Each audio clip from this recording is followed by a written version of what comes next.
Okay, folks, it's your buddy Mike Messier, Mike's Instant Movie Review. Got out of the theater about half an hour ago. It was Treasure. The film is titled Treasure. It's a road story. It's a road trip. It's a father and daughter, daughter and father, as they would say in the film.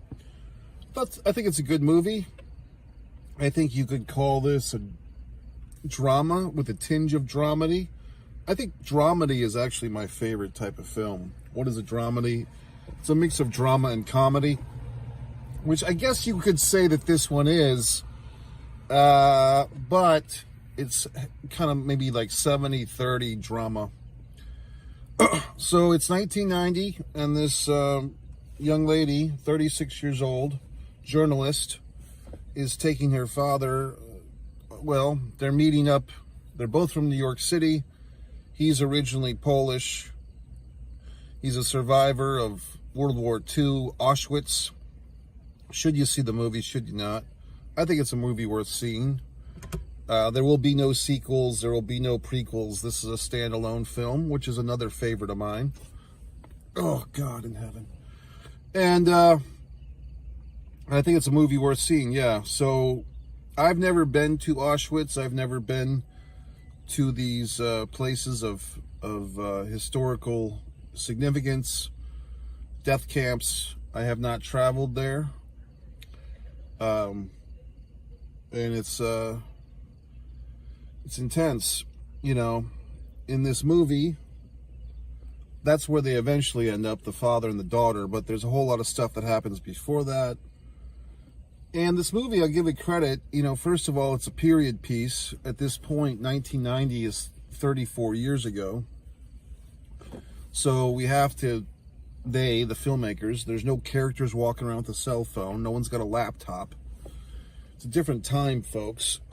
And the vehicles in the movie have to look like vehicles from 1990. And it's 1990 in Poland. So things have to look like Poland. Also, another important thing for a period piece is the dialogue has to be of that era.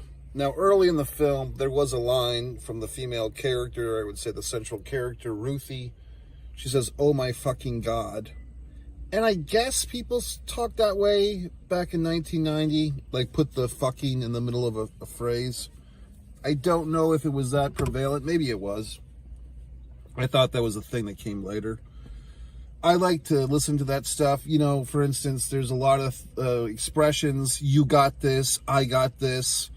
That phrase is used a lot in movies of, you know, for instance, I pointed out in my review of the George Foreman movie, the George Foreman movie about a year ago, the couple of characters used the lines, "You got this, George." People didn't really say that a whole lot back then. Like that line, "You got this, I got this." That wasn't a line that people said a whole lot, okay? Speaking of okay, if you've been following my Mike's Instant Movie Reviews, you know my little thing about movies. Look to see how many times a film has the line, "Are you okay?" It's a very overused line of dialogue in film. It's kind of a hack line. It's a crutch. I've pointed out films like the most recent Mission Impossible movie from about 2 years ago. Tom Cruise was asking his female co-stars that line several times. "Are you okay?" This film had one "Are you okay?" in it, Treasure, late in the film, from their friend, the taxi driver. You might be wondering, what the hell is this movie about, Mike? So basically we have this father-daughter. The father's, I guess he would be about 60, maybe 65. He is a Auschwitz survivor. Him and his wife both survived. I guess they were teenagers at the time. They married. They had this daughter. When we start the movie, the mother has been deceased for about a year. The father and daughter kind of, you know, grew up with that silence. The parents did not want to speak about the Holocaust a whole lot, or they're surviving it, and most of their relatives got killed. I'm making this sound very dark and dramatic, but the movie's kind of lighter in many ways than I'm representing because, like I said, you know, a lot of this is just a daughter-father trying to connect, and the particulars yes, are particular to their story, but also I think a lot of fathers and daughters and other people could relate to this type of thing, trying to bond with a parent who might be silent, not talk about the tragedies they've lived through. And this character that we get to know quite well by the end of it, this big man, the dad, Isaac, I think his name was like Isaac, Edic, if I'm saying that correct, Edic, kind of a hard name to pronounce. He is, pretty lovable, but at times he does things that fathers can do, or parents in general, which is kind of undermine their kids, just casually to strangers, kind of, tear apart his kid. Obviously he wants to be a grandfather, so he kind of takes this morbid joy in parading the fact that his daughter does not have children and she's divorced. And parents have a way of doing that. They have a way of like embarrassing their kids and trotting out their children's dirty laundry in front of strangers for their own morbid purposes. It's just a sick thing that a lot of parents do. The daughter, for her, thing, and this was a good thing, spoilers by the fucking way. The daughter is trying to arrange this whole tourist trip to the homeland, to Poland. Poland was the home of many Jewish people, and that sometimes gets overlooked these days, but it's true. And she's arranged like this whole travel itinerary with train rides, and the father does not want to get on the train, and we don't realize this, and even I didn't realize this till towards the end of the movie, that the trains, just getting on any type of train, especially in Poland, is traumatic for our buddy here, for Edic, the father, because, the trains are what took his family to their deaths. So, interesting. And, it's one of those deals where the daughter kind of has like this trip, mapped out to the T. The father, because he kind of wants to do his own thing, and she's like, well, Dad, I was going to come here without you. You didn't have to come. And he's like, well, I would not let my daughter go alone. So basically he's still in the mentality that it's 1940s and that Jewish people, especially Jewish women, should not be traveling in Poland alone because the Nazis might come and hurt her. But of course, that's, 45, 40, 50 years earlier than 1990 that they're in. So what it comes to, in my opinion, is post-traumatic stress to the highest degree. I mean, can you imagine these people that survived this horrible situation? You talk about post-traumatic disorder with people, if you survived a war or you survived a car accident or whatever. But can you imagine the horrors that you would experience if you were an Auschwitz or any type of concentration camp survivor? Jeez.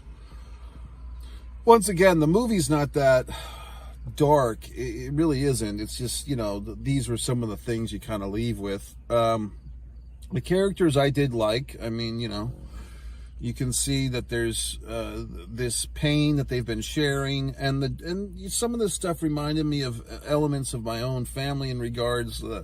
You have like this daughter character who is, her job is, she is a journalist, and she's kind of seeing this whole thing with her family as kind of another story in some regard, and the father kind of wants to forget about all this stuff. He's survived it, he's lived through it, he's built himself a life with his wife, they had their daughter, now he's a widower. But it's painful for him to go back. And it makes you think about that type of thing, in pursuit of our lineage.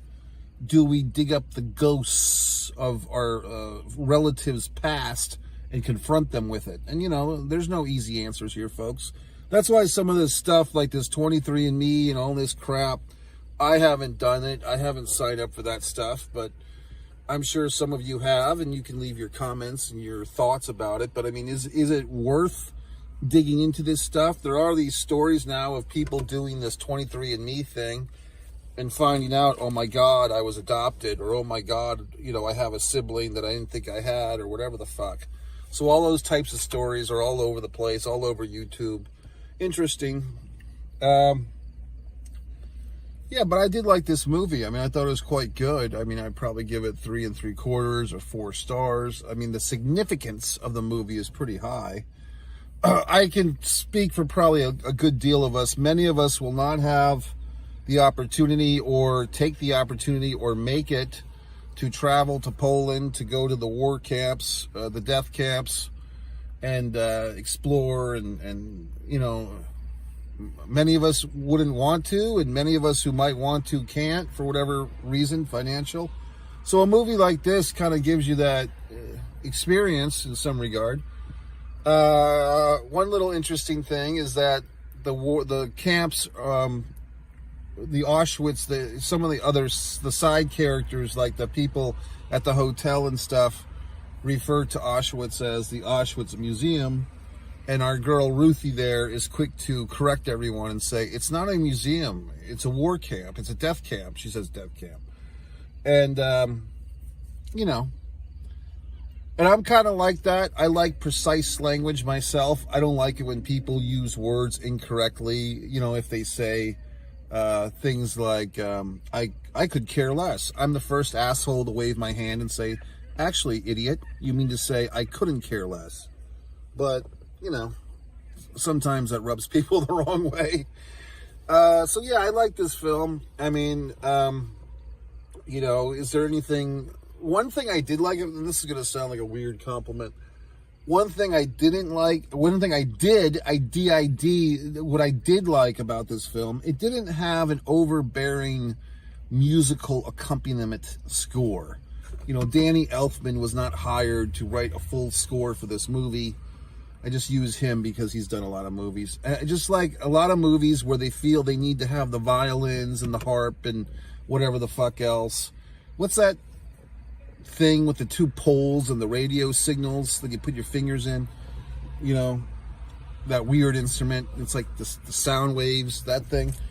But there's no orchestral accompaniment. There is music in this movie, which is nice, but I'm just saying it doesn't overdo it with the music. Like when you see a Disney film, animated or not, they always overdo it. They always have to have, every fucking scene has to have a violin behind it to manipulate our emotions, okay? And once we've seen these movies a million times, or a million movies one time, it to me, it triggers, I don't want to hear all this fucking violins and horse shit. You know what I mean? I want to experience the emotions raw. So that's why I like this type of film, where it's like, okay, we've got our story here. We've got the father and daughter trying to connect. They're in a different place. They're in a time without cell phones, no assholes checking their cell phones during the movie. And we're learning a little bit about history and so forth. So I enjoyed it. It's one of those movies where this is my type of movie, a thinking person's film. You know what I mean? Yes, all the big box office blockbusters are exciting and fun, and all the horror movies that I go to, I enjoy the horror movies. And I think we've lost comedy a bit. Like it seems, I could be wrong, but it seems like there's very few just straight out comedy films. Like, you don't have Dan Aykroyd and Eddie Murphy out there making movies anymore. Or I guess there are comedies. I just can't think of a lot that are funny. But I don't would you consider the Ghostbusters Frozen Empire? Is that a comedy? I mean, that's not a funny movie. You know what I mean? So I'm just trying to think, are there, maybe it's our age where, gotcha, and you can't say this and you can't say that. But I miss the comedy genre. You know what I mean? So in any event, I think this is a good movie. So go see it. Mike Messier. Lena Dunham was the star. And I think this is one of these people that's famous, but I don't really know for what. I think she was in some type of Netflix show or some type of fucking 1 hour show that I never watched that you fine folks probably did. I think that's the actress's name. Lena Dunham. Orange is the New Black or whatever the fuck she was on. But yeah, she's good. And then the guy that plays her dad is good. And so on and so forth. So I did enjoy the movie. And what else could I say? I thought it was good. So Mike Messier, MikeMessier.com. I'm having a bit of a, it's like 12:45 in the morning now, Sunday morning. Just an odd day for me, sleep-wise. So my whole fucking mind is off. You know what I mean? I'll probably be up till 5 in the fucking morning now because I took naps today. You know what I mean? Which is always a pain in the ass. Like, you have that nap, and now your fucking whole system's fucked. You know what I mean? So I'm kind of experiencing that.